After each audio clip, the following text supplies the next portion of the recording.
So why do games take so long to make these days?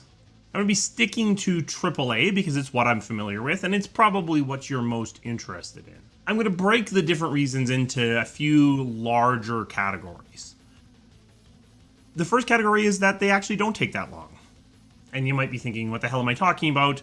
Games are taking 5, 6, 7, 8, 9, 10 more years between releases. So they're taking a very long time to make. But the reality is that in most cases, they're not in development for most of that time. When a game comes out, the first thing that happens is you're doing patching. Then most games are going to be working on DLCs.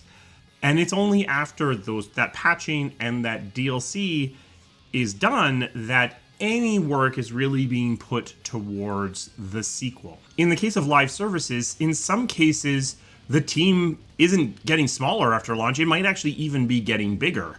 And you might be working on your title for years after it actually comes out.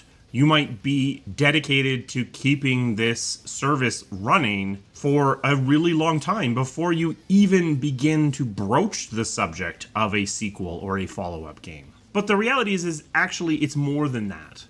Because most studios are a lot more serial than they are parallel. What I mean by that is they really only work on one or a little bit more than one title at a time. So when Skyrim ships and they've done the patching and they've done the DLC, that team, for the most part, is moving on to something else.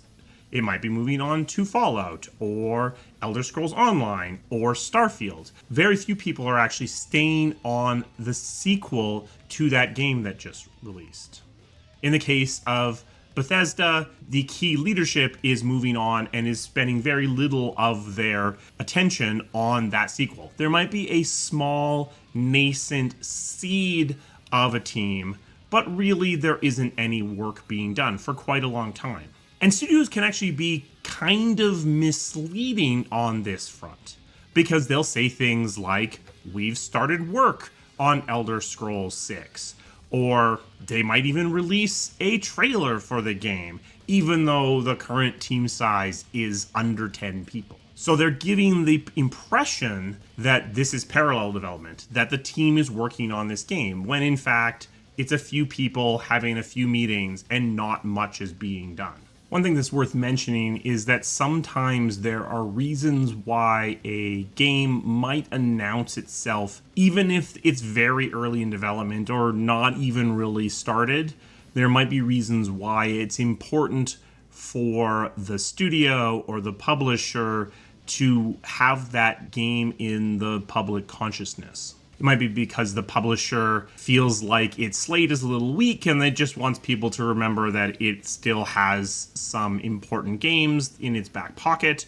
It might be because the studio wants the game to be announced because they're worried that the publisher is going to kill it otherwise. But in any case, there are reasons why even a game that is basically not in development at all might get announced very, very early. Not usually the best strategy from the perspective of building up attention and hype for the title itself, but sometimes needs do what needs must. When games are 10 years apart, chances are no work was done on that game for at least the first couple of years of that 10 years. And then there are several more years, possibly more than several, where what's being done is mostly ideation and vision, and effectively the game isn't actually being worked on. Now, this isn't everything. The actual development time, the actual full time under which you have a significant team size has increased significantly since I started in development. And that brings me to the second group, which I'm just going to call size. And I'm pretty deliberate with the air quotes, because games have, in general, gotten a lot bigger. There is a belief within the halls of development in open world games, live service games, what are called forever games, games that you can play for an incredibly long time, games that are seen by players as being an incredibly large value for their purchase price. This might be a live service game like Destiny, this might be an MMO like World of Warcraft, or it might be a game that's huge in some other way like Skyrim. When you talk to researchers within video game research about what makes games sell better, what makes them do better, they will talk about things like session days. They will talk about games that allow people to play for longer will sell more. And you can come up with reasons why this makes sense. As publishers are chasing super mega hits like GTAs, like Skyrims, like Destinies, that's what they're attracted to. They're attracted to games that can sell 10, 20, 30, 50, 80 million copies. So more and more games have been chasing this forever game status. And as a result, what you've seen is less of the tight, story-driven games that you saw 10, 15 years ago, and more games that are designed to be played for a longer period of time, whether they be open world or live services. That comes with a price. Those kinds of games take longer to make. They aren't necessarily harder to make, but there's just more of them. In some cases, they actually can be harder to make as well, but you can build a forever game by having just a massive amount of content. Or you can build a forever game by having an intricately built series of systems that mesh together in this well-balanced way. But both of those things take quite a bit of time to do, whether that be just generating a massive amount of content or through balancing and tweaking and establishing that machinery of your system such that people can play this game for a long time. As the industry has been chasing these bigger experiences, the smaller games that used to be done much more quickly have kind of gotten squeezed out the size, and they've become less common. So the average game time has gone up because these kinds of games take longer to make. And even some of these smaller games may have made the attempt to become a forever game. They may have explored being open world or being a live service or being always online before finally settling back to the game that they know how to make. We've certainly seen examples of games that were trying to be these forever live service games that were only able to be live services for a few months before they got shut down. And it's unfortunate that the current economics are such that for some publishers, it makes more sense for them to take several swings hoping to get one successful live service, even if they end up with 3 or 4 failures, rather than releasing individual games that can stand on their own as complete products. Similarly, we are also in a period of something I've called the Fidelity death cult, where a lot of games are trying for hyper-realistic art styles, hyper-high fidelity, hyper-customization, hyper-intricacy. These things, while they don't contribute to a larger size, while they don't help you make a forever game, they still take a lot more time. When you are concerned about the way people's hair moves on their back, that's going to take time that you in the past wouldn't have done. You would have just spray painted their hairdo on or given them a hair cap or something pretty static. Now you're introducing new avenues of complexity. Similarly, we currently see from players quite a bit of pushback on the reuse of systems and assets. So even though I might be making a sequel to a game that came out just a couple of years ago, I might feel within the dev team that we can't reuse any of our assets because we're going to get pushback from the players. And so while I might have been able to reuse some of those animations or some of those models or some of those areas, I might feel the need to recreate them to avoid that backlash. So I'm introducing additional time into the development process that otherwise would have allowed the game to come out sooner. When it comes to size or the forever games or live services, that is coming from the perspective of The research, such as it is, says that these games sell better if they're successful. With the Fidelity death cult, with the avoidance of reuse, this is coming more from a fear of backlash, as opposed to any more specific research that says that this is necessary. And I think to some degree in this space, this is fear and this is a trap that dev teams are kind of laying upon themselves. And if they were willing to step away from the fidelity a little bit, if they were willing to reuse to some degree, they would be able to save themselves a lot of time without as much backlash as they might be fearing. You are certainly seeing examples, very recently Baldur's Gate 3 being a perfect example, of games who are competing in the AAA space, competing at the highest level of quality without getting trapped in this fidelity death cult, without getting wrapped up in this conversation about minor visual fidelity things that at the end of the day often don't matter that much. As we've added more systems, more things that we need on our games, as we've gone from hands being 3 polys to now having individual fingers that can animate, as we've gone to animating hair, as we've moved from turn-based combat to real-time combat with real physics of the interaction of hitboxes, we've introduced the need for more specializations, and this has increased the team size. As you increase your team size, you get more capacity, but you also get a lot more communication channels. Your communication channels increases with the square of your team size, while your team size just increases linearly with the team size, obviously, since they're the same thing. So as teams have gotten larger, they actually tend to become more cumbersome, slower, less agile. As these systems have become more complicated, we're also seeing these teams interconnect more tightly. 15, 20 years ago, you might have had all the combat systems done by a designer, and the animation was done separately by an animation team. And they were pieced together without really a ton of consideration paid to how the things interacted.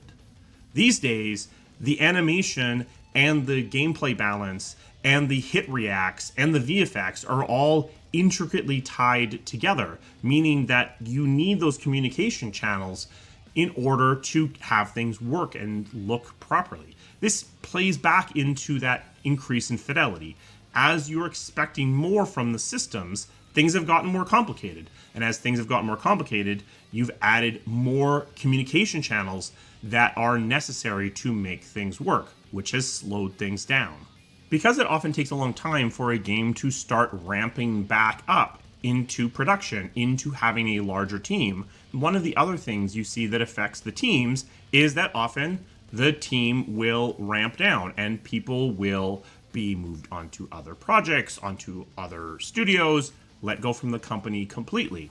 What that means is that when you reach the point of ramping back up, you're having to go through additional onboarding and rebuild team culture and reestablish norms, which would have been in place if projects were moving more quickly through the initial phases of the project. If a team moves from Skyrim onto Starfield, but everyone moves around and everyone's in a slightly different position, even if 100% of the people make that move and then make the move back onto Elder Scrolls 6, you still will have a re-onboarding period where people have to be reminded as to the tenets and background knowledge of the franchise, where leadership positions shift around again and norms have to be reestablished. So what you start to see is some of the things that cause games to take longer to make then introduce new effects that further cause additional delays. There has been an increase in iteration. When I started, you were sometimes shipping systems that you just finished implementing the day before.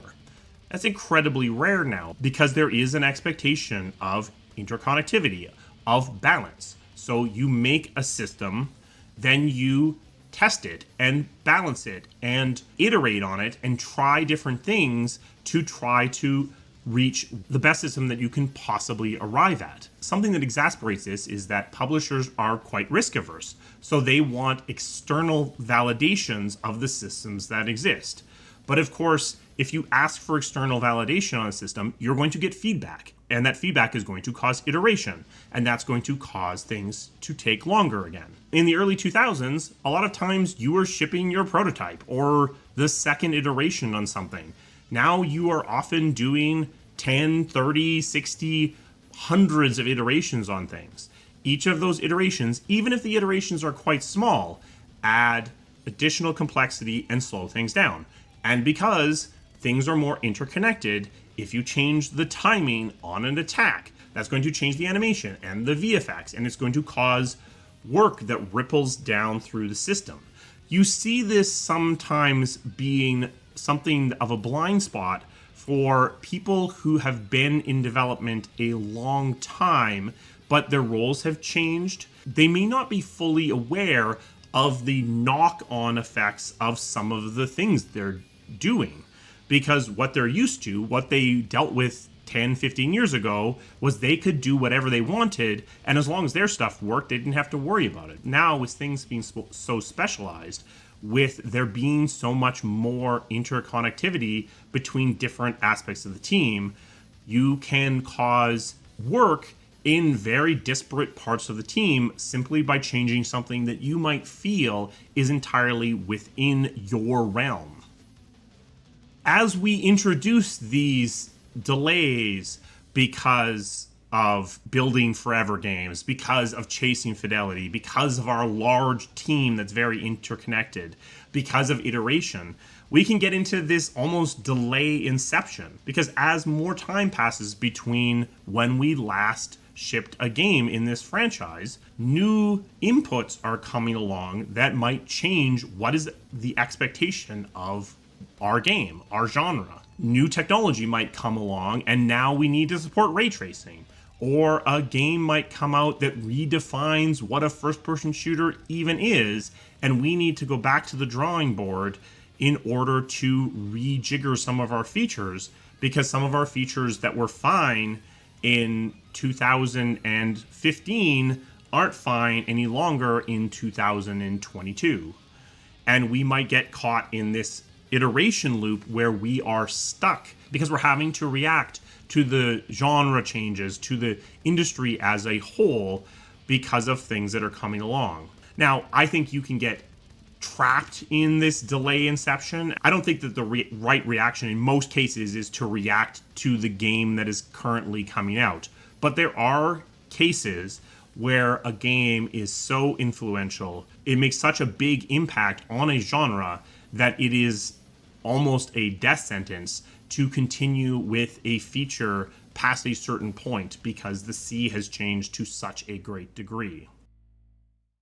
One thing you're starting to see more recently is as the industry matures, as the industry tries to become more sustainable, you're starting to see delays creep in for cultural reasons. Not necessarily because of teams avoiding crunch exactly, but as I've talked about before, one of the side effects of crunch is completion urgency, is making the team subconsciously understand that it's time to ship the game, time to shift into a mindset of completion, of finishing the game. As teams are trying to avoid crunch, they haven't always replaced that source of completion urgency with a new one.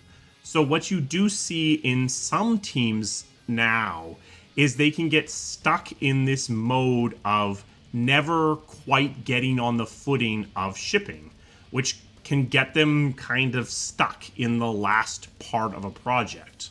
This isn't actually that common yet because crunch remains a thing that is in the industry. And I think we're hopefully going to see replacements as a source of completion urgency. But it is something I have seen where teams get stuck in the middle and the middle end of a project and have difficulty shifting into the mindset of a team that is shipping. And then finally, one of the reasons why AAA games take as long as they do, in some cases, is simply because they can. Because they look at the market, they look at what they need to do, and they decide to prioritize having as large of an impact as possible over coming out in a timely manner. Arguably, that's what Rockstar does with GTA, is they would rather have a game come out once every decade or longer and be a cultural phenomenon than try to reduce that time and potentially reduce their impact. In some ways, a long time between games in a franchise, at least franchises that are successful, can actually improve the impact of the future game, as long as you don't fade too far out of the discourse. So there are external reasons why having your games be fairly far apart can be a good idea. All of this does mean that AAA games, in a lot of cases, do come out pretty far apart. And it's one of the reasons why we do see the ability for AA or III indie games to seemingly come out of nowhere and be disruptors. Because if you're a game like the original Dark Souls, and you don't hold yourself to that same level of fidelity as the games coming out at the same period of time, and you're willing to try some new things because you don't have the same level of risk aversion, you can come in and be at an acceptable level of fidelity, be big enough, and have a smaller team, do less iteration, and come in, be fast, be disruptive, and seemingly come out of nowhere with a much smaller, faster, more agile team. And honestly, that's a pretty good thing for the industry, because it means that teams that aren't giant AAA teams are able to come in and disrupt what's going on in the AAA space. Because otherwise, there's always the risk that AAA will become highly rigid, very ossified, and be unwilling to try new things, to take risks, to try new genres or new twists. By having these external forces being able to be more agile, you're able to keep some freshness within the AAA space. Now, does that help make AAA faster? For the most part, it actually doesn't at all. If anything, it probably makes things worse, because if you are a AAA game and you're moving fairly slowly and a AA game comes along and is a disruptor, what it might cause is you to have to iterate yet again and introduce even more delays into your development.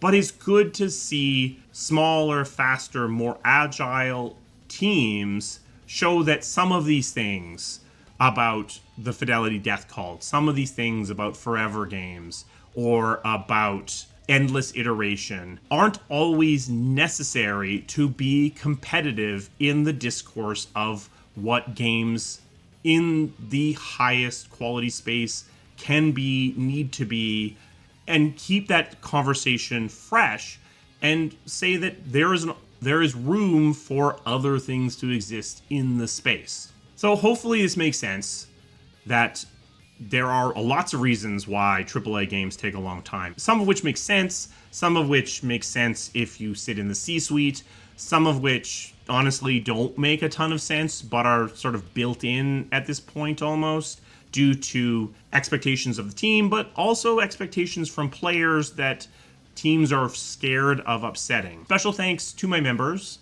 They provide the resources that this channel needs to keep running. If you're interested in becoming a member, there's a link to that down in the description. We have merch. This is the High Tea on the High Seas hoodie. If you're interested in picking that up, there will be a tag in this video for that as well. What's the longest you've waited for a game? Did you ever give up? Did you ever just say, forget it, I'm not going to play it? What's a game that you're waiting for that's coming out this year? And is it Dragon Age?